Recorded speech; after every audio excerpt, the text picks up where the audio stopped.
Presidenti mi I mbrojtur në botë. Do t'ju tregoj se si duket siguria e presidentit më të mbrojtur.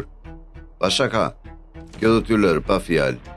Në këtë video do të shihni pse kushton miliona dollar për të mbrojtur krerët e shteteve, nga robotët vrasës, te truprojat më të armatosura që keni parë ndonjëherë dhe gjithçka midis tyre.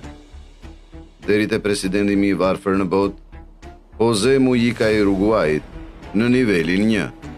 Po, e di, kjo tingëllon mjaft e çuditshme, por në vend që të futte rrogën e tij presidenciale në xhep, Jose jetonte në një kasolle një katëshe me çati prej teneqeje në mes të askundit dhe refuzoi të qëndronte në pallatin presidencial. Dhe as udhëtimi I tij nuk bëhej më I mirë. Dua të them, djali fjalë për fjalë drejtonte një Volkswagen Beetle të vitit 1987 të dëmtuar, kudo që shkonte me pothuajse zero siguri.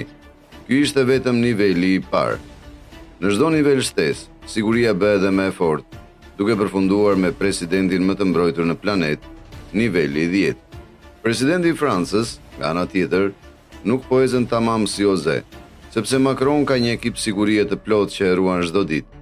Autokolona, truproja, bicikleta, ky djali ka të gjitha. Do të mendonin se me atë nivel sigurie ai do të ishte I mbrojtur, apo jo? Jo.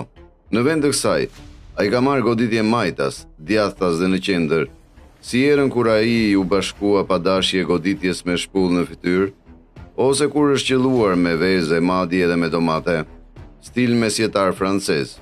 Zot, ky njeri është një shënjestër në këmbë. Por ndonjëherë mbrojtja e një presidenti mund të shkojë tmerrësisht keq. Në Japoni, kryeministri Shinzo Abe ishte udhëheqësi I tyre me jetë gjatë dhe mbante gjithçka super të kontrolluar. Siguria e tij vraponte fjalë për fjalë pas makinës së tij dhe orkestronte trafikun. Po, kjo ndodhi vërtet.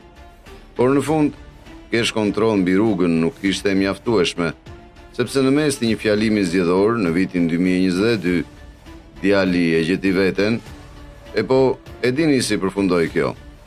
Presidenti Rodrigo Duterte I Filipineve e dinte saktësisht se në çfarë po futej, jo vetëm që njihej si ndërshkuesi nga populli I tij, por ky njeri ishte pa mëshirë. Megjithatë, nuk do ta merrni me mend këtë nga rutina e tij e udhëtimit. Nga afër, karavanët e tij dukeshin më shumë si një udhëtim argëtues sesa si një skuadër vdekjeje. Me sa duket, ai ishte entuziast motocikletash dhe ndihej sigur duke udhëtuar në rrugët e qytetit Davao me shokët e tij. Por duhet të jemi sinqert, nuk mendoj se kam parë ndonjëherë kaq shumë përforcime që zvariteshin pas një trerotëshi më parë. Dhe masat e sigurisë Rodrigos nuk u ndalën këtu. Ai vazhdoi të shkatronte qindra automjete të tregtarëve të drogës vetëm për të vërtetuar një pikë. Po flas për supermakina kontraband me vlerë miliona dollar, të shtypura si paralajmërim për kriminalët. Tani, fakti që Rodrigo e bëri këtë ishte I çuditshëm, por nuk është as pak aq I çuditshëm sa ajo që bën presidenti I Egjiptit për të dërguar një mesazh. Sepse ndërsa shumica e udhëheqësve shfaqin fuqinë e vendit të tyre me armë bërthamore, tanke dhe autokolona, Abdel Fattah el-Sisi e bën këtë vaj për fëmijë. Prit një minutë. Çfarë? Po, ky djalë tregon fjalë për fjalë të ushtrinë e tij, duke I zhveshur ata në pothuajse asgjë dhe duke I bërë të pozonin për një lloj parade ushtarake të çuditshme. Çfarë dreqin është kjo? Zot, do të mendoni se pa vdeti kishte një ushtri si kjo. Por sido që të duket, në të gjitha të vaj për nxirje është elita e Egjiptit, gati për të mbrojtur presidentin e tyre në çdo moment. Kjo është arsyeja pse siguria e tij është në nivelin 40. Tani jemi në gjysmë të rrugës, në nivelin 50. Gjërat po bëhen serioze. Në Venezuelë, presidenti Nicolas Maduro u sigurua që siguria e tij ishte sa më hermetike. Truprojat u kthyen në një mburoj njerëzore. Kur Maduro po fliste në një ngjarje ushtarake në vitin 2018, ai u bë shënjestër një atentati nga 2 dronë që mbanin bomba. Kur ato shpërthyen aty pranë, siguria e Maduros ishte gati. Flasin për vënien e jetës në rrezik. Këta djem po mbronin me trupat e tyre, por jo të gjithë qëndruan aty për të luajtur rolin e heroit. Ndërsa ekipi I tij I sigurisë po mbronte presidentin, ushtarët në rrugë ikën me vrap. Kur bëhet fjalë për mbrojtjen e kreut të Vatikanit, kërcënimi më i madh për sigurinë është vetë njeriu. Papa Francesku mund të jetë një nga fytyrat më të njohura në planet, por kjo nuk e ndalon atë të marrë zgjidhje serioze për treguar se është njeri i popullit. Mbajtja e tij e sigurt është një punë që e mban ekipin e tij në gatishmëri 24 orë në 7 ditë javës. Mbrojtja e tij përfshin shtresa të shumta sigurie, garda zvicerane, e cila përfundimisht nuk është vetëm për shfaqje, dhe Zhandarmeria e Vatikanit, e cila merret me gjithçka, nga kontrolli i turmave deri tek mbikëqyrja me teknologji të lartë. Kur nuk është në këmbë, shenjtëria e tij lëviz nëpër turma me makinë, një Mercedes G-Wagon, rrësisht elektrik dhe i blinduar, i pajisur me xhama antiplumb, një karrige rrotulluese dhe madje edhe një çati të lëvizshme. Asgjë nuk të bën të ndihesh VIP më shumë se një ekip agjentësh elitar që të vëzhgojnë çdo lëvizje. Në Indi, kryeministri Narendra Modi, jo vetëm që ka roje që ecin pranë SUV-it të tij të blinduar, ai ka edhe një kontingjent të montuar në çati për fleksibilitet maksimal. Kur je udhëheqës si një popullsie prej mbi 1 miliard njerëz, ka shumë mundësi që të paktën njëri prej tyre të mos të pëlqejë. Prandaj Modi mbështet SPG-n, një forcë mbrojtëse elitare me mision të vetën mbrojtjen e tij. Dhe ajo çantë që mbajnë nuk është bagazh i zakonshëm.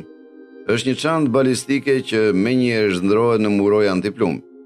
Ajo gjë vërtet zhndrohet në një transformer të mallkuar. Por nëse menduat se është e vështirë t'i afrohesh një kryeministri, provoni t'i afrojeni një mbreti. Në Angli, ata e marrin shumë seriozisht mbrojtjen e monarkisë. Pallati i Buckinghamit është një fortesë prej 5 miliard dollarësh, e maskuar si një shtëpi luksoze, me porta, roje dhe siguri që mbulon çdo centimetër.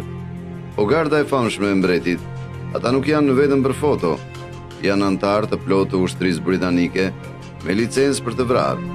Seriozisht, qëndroni larg shtegut ose do të shkelin. Edhe kuajt nuk tolerojnë asnjë kalërim aty pranë. Dhe e dini pse? Sepse nuk keni lëmë në pëlqim dhe nuk jeni abonuar në kanal. Edhe kuajt tregojnë dashuri. Por në temën e forcës vdekjeprurse, sikur t'ju thoja se Kim Jong-un ka një obsesion për sigurinë, dhe kjo është hyn të bëjë gjëra vërtet çuditshme. Për të qenë pranë tij, ju duhet verifikim dhe leje serioze. Dhe kur ai largohet nga pallati, ai rrethohet nga të paktën 12 roje supreme. Kostume, kravata, kufje dhe këpucë vrapimi. Këta djem nuk janë kushdo. Ata janë zgjedhur me kujdes për besnikërinë, formën fizike dhe frikën për jetën e tyre. Imagjinoni të keni frikë nga njeriu që po mbroni. Ky djalë është i çmendur. Mbrojtja e presidentit Putin është një ekstrem krejt tjetër. Trupi i tij i sigurisë nuk kufizohet vetëm në nivelin e tokës. Ai ka sy në qiell. Avionët e tij shoqërohen fjalë për fjalë nga avion luftarak dhe ndonjëherë përdorin aeroplan karem për të larguar sulmuesit.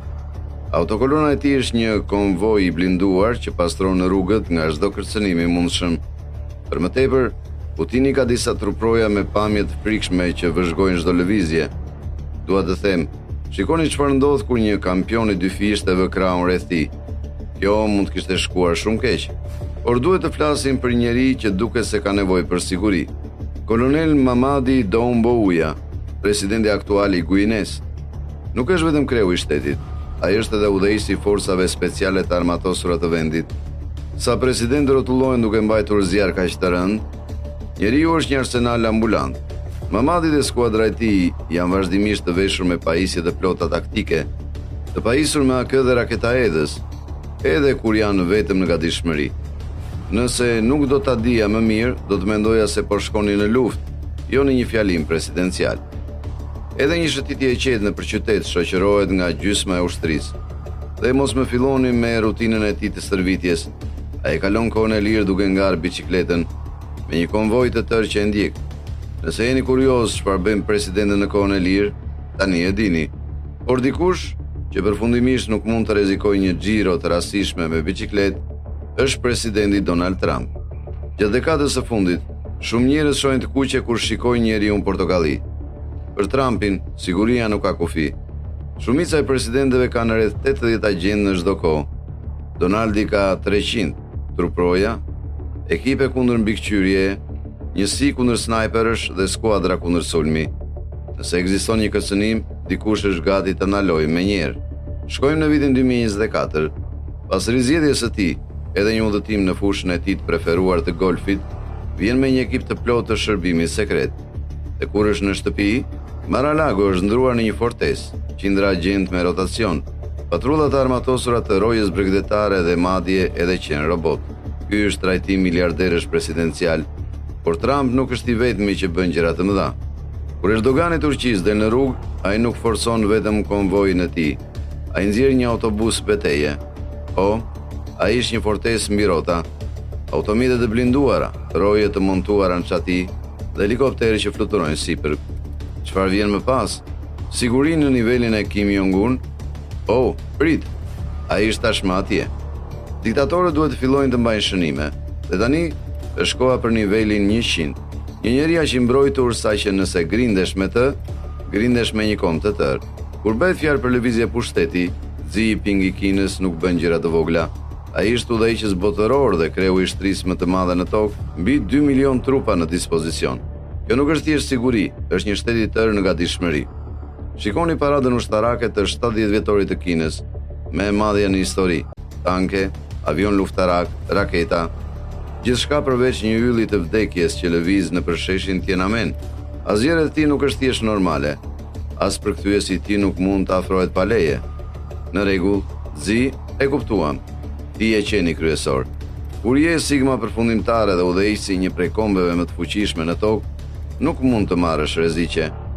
Por e dini kush nuk po merr rreziqe? Këta njerëz këtu. Ky është fisi që sulmon çdo që u afrohet. E dini si quhet kjo? Ishulli më vdekjeprurës në tokë. Dhe bota është plot me vende si kjo, nga rrugët e pamëshirshme deri te ishujt e mbushur me gjarprinj. Nëse doni të shikoni ato, duhet të klikoni në këtë video këtu.